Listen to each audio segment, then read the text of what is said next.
In your traditional R series boat, so non-surf, the main difference in your screens is you just don't have the surf screen.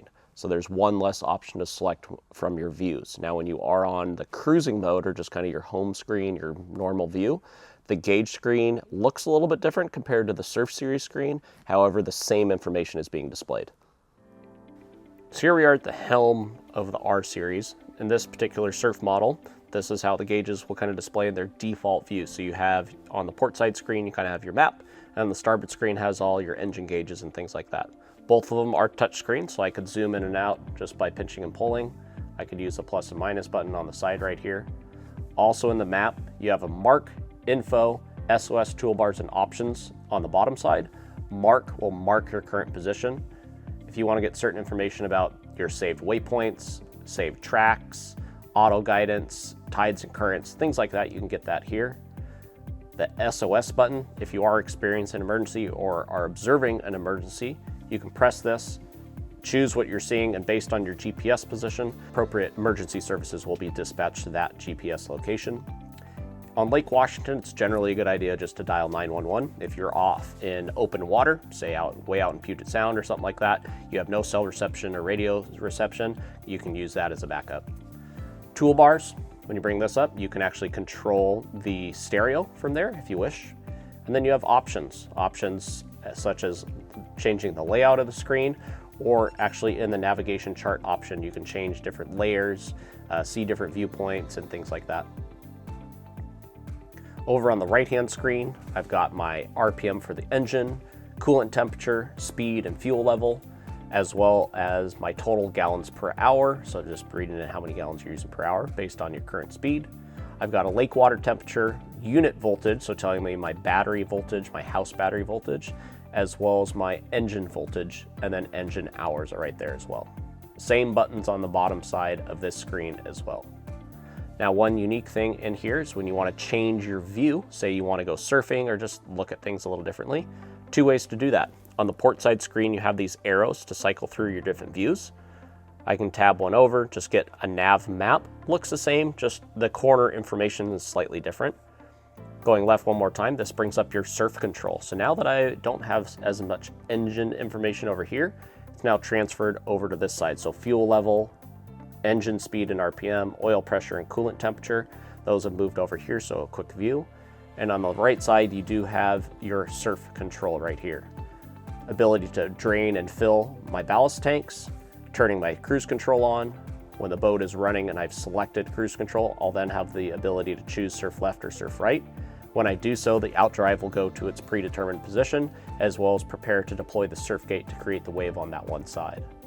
Performance and trailer. Performance utilizes the optional trim tabs. If you don't have trim tabs on your boat, this option isn't available.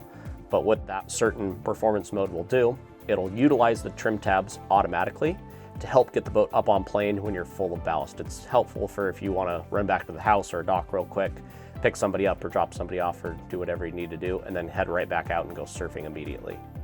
The trailer button, this will allow you to automatically just drain all the ballast. Just a one-touch button instead of hitting empty for each zone. When I want to change my speed, I can do so up and down right here. Up top, these are my presets, so a more mellow wave or steep wave, things like that. You can kind of control it from there.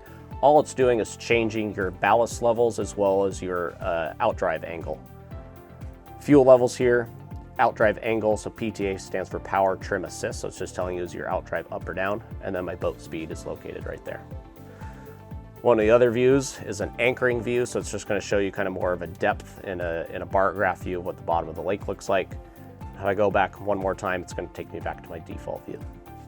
Now on the home screen on either side, I could do the same thing. I could go to home, go to layouts, and then I can go to this smart mode here on the bottom, and it's going to take me to all those views right there. So cruising is your default view. Go back into layouts. I could go to anchoring, or I could go to water sport. So two different ways you can access the same information. One other thing in this view right here, when you go into layouts, in this vessel tab right here, this is where I'm going to be able to access if the boat has a rear view camera. And I'm also going to be able to access if the boat has the RGB light controls. This particular boat does not. So if you had the color changing interior or underwater lights, this is where you could access that app, as I kind of call it, and you'd be able to go into there, and then you can choose your appropriate colors that you want to have displayed. I've got all my buttons right on top of the steering wheel. I've got my horn, bilge blower, bilge pumps, logo lights, so just kind of some transom lighting off the back of the boat, and then docking lights off the front. The bilge pumps are automatic, so note these are on what's called float switches, so they will automatically come on and turn off as needed. Still a good idea every once in a while to press it, make sure no water's in the boat, and then you can turn them off manually. But if you see this ring illuminate and you haven't pressed the button, it just means it's draining some water from the boat. Pretty typical in terms of if the boat covers are on and it's raining, water will still get into the boat, or you'll have some people getting in and out of the water after they're surfing. That's where water can also come from. So don't be totally alarmed if you see this come on every once in a while. If your bilge pumps are constantly coming on, that means that there's a source of water coming into the boat.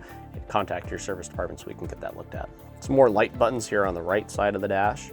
Underwater lights, RGB interior lights, white little cockpit lights that shine down on the floor. And then I have my nav and anchor light. When I press navigation lights, it actually turns on all the appropriate lights. So the red and green light up on the bow, and then the white light on top of the tower.